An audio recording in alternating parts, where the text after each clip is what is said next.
मासूम जन्मदिन के दिन ही बोरवेल में ये बच्ची गिरी। मौके पर डीएम और एसपी की मौजूदगी है। बचाव दल का रेस्क्यू ऑपरेशन लगातार जारी है। परिजनों का रो रो कर बुरा हाल है। कलेक्टर ने जिंदा निकालने का आश्वासन भी दिया है। तो 3 साल की ये मासूम है जो गिर गई है। 100 फीट गहरा ये गड्ढा है। 20 फीट पर बच्ची अटकी हुई है, गिरी हुई है और निकालने का प्रयास लगातार जारी है। हालांकि समय कितना लगेगा ये अभी कुछ कहा नहीं जा सकता, पर कलेक्टर साहब कह रहे हैं कि बच्ची को सकुशल निकाल लिया जाएगा जल्द से जल्द। रेस्क्यू ऑपरेशन चल रहा है। बड़ी मात्रा में वहां पर प्रशासन के लोग मौजूद हैं। कड़ी मशक्कत की जा रही है। कैमरास लगा दिए गए हैं। ज्यादा जानकारी लेंगे, सहयोगी हरीश द्विवेदी हमारे साथ जुड़ गए हैं। हरीश, क्या अपडेट मिल पा रहा है? रेस्क्यू ऑपरेशन की गति कैसी और खुदाई का काम चल रहा था वो कहां तक पहुंचा? क्या कह रही है टीम? कितना और समय लग सकता है? बिल्कुल रितु, आपने सही कहा। कितना और समय लग सकता है यह कह पाना अभी बहुत मुश्किल है रितु, क्योंकि प्रशासन के पास ऐसे भी कोई पुख्ता जो है तो बच्ची का कोई सुराग की जानकारी नहीं मिल सकी है। और जो रेस्क्यू टीम है, हालांकि जहां खुदाई की बात है रितु, तो वहां अभी तक खुदाई जो है वो 15 से 20 फीट की एक सुरंग बनाई जा रही है। हालांकि उस सुरंग बनाने में भी तमाम प्रशासन को कठिनाइयां का सामना करना पड़ रहा है, क्योंकि रात का वक्त है। ऐसे में तमाम जो है विसंगतियां बहुत बड़ी चीज है, वही उनको सामना करना पड़ रहा है। हालांकि जहां बच्ची की बात है रितु, तो 6 घंटे से अधिक वक्त बीत चुका है और अब तक बच्ची का कोई सुराग नहीं लग सका है और कोई ऐसी पुख्ता उसका मूवमेंट नहीं मिल सका है कि प्रशासन उससे एक वो हो जाए कि कितने फीट की गहराई में जो है तो बच्ची उस बोरवेल के अंदर घुसी हुई है। हालांकि एक बात और रितु कि ये समझा जा सकता है कि चूंकि बरसात का मौसम है, यहाँ तमाम तरीके से जो छोटे बड़ी नदियां हैं वो उफान पे हैं, तो समझा जा सकता है कि बोरवेल में भी पानी है और पानी के चलते ही जो है बच्ची का कोई मूवमेंट नहीं पता चल पा रहा है और आसार लगाया जा रहा है कि बच्ची जो है तो पानी की गहराइयों तक पहुंच चुकी है। यही वजह है कि प्रशासन को अब तक कोई उसका मूवमेंट नहीं मिलता। हालांकि प्रशासन जो है तो अपनी तरीके से जद्दोजहद कर रहा है, लेकिन जो है तो कहीं न कहीं लापरवाही एक बड़ा रवैया है। यही कारण है कि जो खुले बोरवेल छोड़ दिए जाते हैं और इस तरीके से हाथ से निकलकर सामने आते हैं। रितु, वाकई ये बड़ी लापरवाहियां कहीं ना कहीं जान पर बनाती है और मासूम की जान पर बनाई है। यहाँ पर मासूम फंसी हुई है। ये भी जानकारी दीजिए कि रेस्क्यू टीम वहां पर पहुंची हुई है। क्या पर्याप्त संसाधन उनके पास हैं? पर्याप्त व्यवस्थाएं उन्होंने जुटा ली है? चूंकि अंधेरा भी बहुत ज्यादा है, वक्त बीत रहा है। क्या स्थिति है? मौसम का मिजाज कैसा है? कितनी कठिनाइयां हैं? इस बारे में भी बताइए।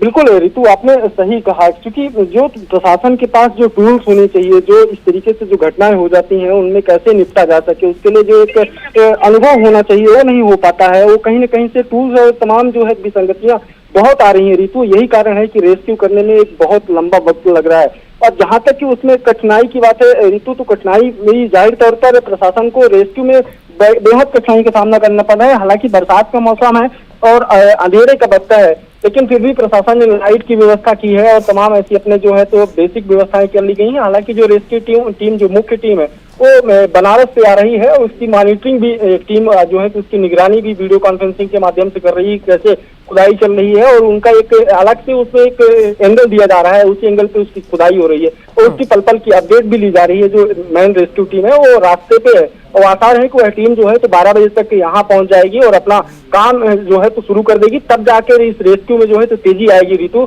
और तेजी से रेस्क्यू हो पाएगा, तब जाके बच्ची की जान जो है तो बचाई जा सकेगी रितु। पर बड़ी बात यहाँ पर यह भी है हरीश, आप जिक्र कर रहे हैं कि रेस्क्यू टीम अभी कुछ भी नहीं कह रही कि बच्ची का पता नहीं चल पा रहा है। भले ऑक्सीजन पहुंचा दिया गया है, कैमरास लगा दिए गए हैं, किसी भी तरह की आहट या किसी भी तरह का मूवमेंट वहां पर महसूस हुआ हो, उन्होंने देखा हो और बताया हो कि नहीं वाकई में हमने देखा है और वो सकुशल है, बहुत जल्द रेस्क्यू किया जाएगा? देखिए रितु, आपने बहुत बड़ी बात कही है। ये किसी कोई भी जिम्मेदार अफसर यह कहने को तैयार नहीं है कि वो सकुशल है, ठीक है। और दूसरी चीज रितु, जो आपने एक बड़ी बात इसमें और कही है कि जिस तरीके से उसका मूवमेंट और कैमरे की निगरानी, तो सिगरौली जिला प्रशासन समझा जा सकता है रितु की लापरवाही कितनी हदें होती है। किस तरीके से घटना हो जाने के बावजूद भी सिगरौली जिला प्रशासन कैमरे के जरिए उसकी अब तक कोई मॉनिटरिंग नहीं कर पा रहा है।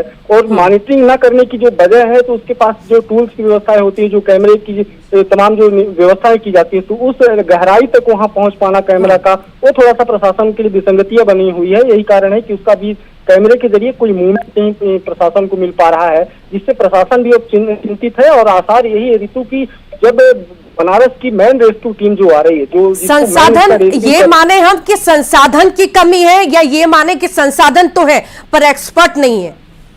बिल्कुल ऋतु, ये कहा जा सकता है कि संसाधन तो है, एक्सपर्ट नहीं है, एक्सपर्ट की कमी है। एक्सपर्ट की कमी के चलते ही जो 6 घंटे से अधिक वक्त बीत चुका है ऋतु, तो अब तक जो सौम्या साहू है उसका कोई रता पता नहीं चल सका है। तो समझा जा सकता है कि एक मासूम गुड़िया है और एक बोरवेल के अंदर फंसी हुई है, लेकिन उसका मूवमेंट कहीं न कहीं न मिल पाना वो सिगरौली जिला प्रशासन के लिए एक बड़ी एक चिंता की लकीर है। और एक जो तमाम व्यवस्थाएं होने के बावजूद भी उसमें सफल न हो पाना, उसका निगरानी न कर पाना, मॉनिटरिंग नहीं कर पाना, ये कहीं न कहीं सिगरौली जिला प्रशासन की बड़ी लापरवाही है। लापरवाही का नतीजा ही है कि 6 घंटे से अधिक वक्त बीत चुका है और बच्ची का कोई रहता पता अब तक नहीं लगा सका सिगरौली जिला। इतनी बड़ी लापरवाही, बच्ची की जान खतरे में है, बच्ची अंदर है, एक्सपर्ट्स की कमी है, तो किस आधार पर कलेक्टर दावा कर रहे हैं और आश्वासन दे रहे हैं कि बहुत जल्दी बच्ची को कुछ ही घंटों में बाहर निकाल देंगे?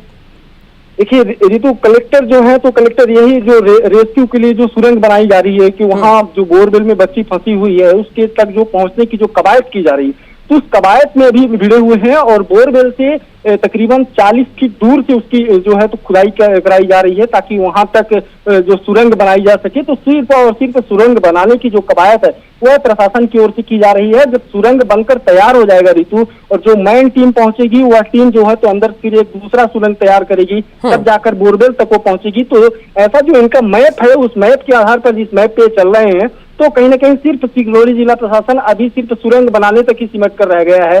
जो मैपिंग करनी चाहिए पहले से इनको जिस तरीके से मैप करके और तमाम सारी चीजें निगरानी कर लेनी चाहिए, तो कहीं न कहीं मैपिंग में सिगरौली जिला प्रशासन से बड़ी लापरवाही हुई है कि 6 घंटे से अधिक वक्त बीत चुके हैं और उसकी मैपिंग करके उसकी निगरानी नहीं की जा सकी है बच्ची की। सिर्फ इतना तक सीमित रह गया है कि बस सुरंग बनाने की जो कवायद है वही सिगरौली जिला प्रशासन कर पा रहा है। अभी देखने वाली चुनौती हरीश, यहाँ पर देखिए इतने घंटे बच्ची को फंसे हुए हो गए हैं, उसकी हालत क्या है, मूवमेंट है नहीं है, कुछ नहीं पता है। भले ऑक्सीजन वहां पर अंदर डाल दिया गया हो, कैमरा लगा दिया गया हो, बच्चे को खाने को भी दिया जाएगा, पर किस आधार पर कैसे दिया जाएगा?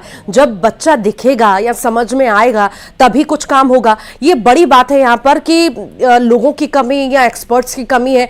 ये भी जानकारी मुझे दीजिए आप कि ये जो रेस्क्यू टीम पहुंची है, क्या आसपास के इलाके से पहुंची है, ये यहाँ बाहर से बुलाए गए हैं बड़े एक्सपर्ट्स जो जल्द से जल्द ये काम कर सके और बच्ची को बाहर निकाल सके सुरक्षित? बिल्कुल ऋतु, आपने सही कहा कि जो बड़े एक्सपर्ट की जरूरत है अभी इसमें, और बड़े एक्सपर्ट नहीं पहुंचे हैं। यही जो यहाँ के लोकल और जिला स्तर के जो तमाम एनडीआरएफ एसडीआरएफ की जो टीम होती है वही टीम है। और टीम जो है तो टीम सिर्फ और सिर्फ यहाँ तक सीमित है कि जो जेसीबी मशीनों को लगा दिया गया है और मिट्टी हटाने की जो कवायद की जा रही है, सिर्फ वहां तक टीम अभी सिमट कर रह गई है। टीम उसकी निगरानी में किसी प्रकार से कोई सफल नहीं हो पाई है और कहीं उनको सफलता हाथ नहीं लग रही है, मूवमेंट में कोई हाथ नहीं लग रही है और खाने पीने। ठीक, आप लगातार नजर बनाए रखिए हरीश, आपसे अपडेट में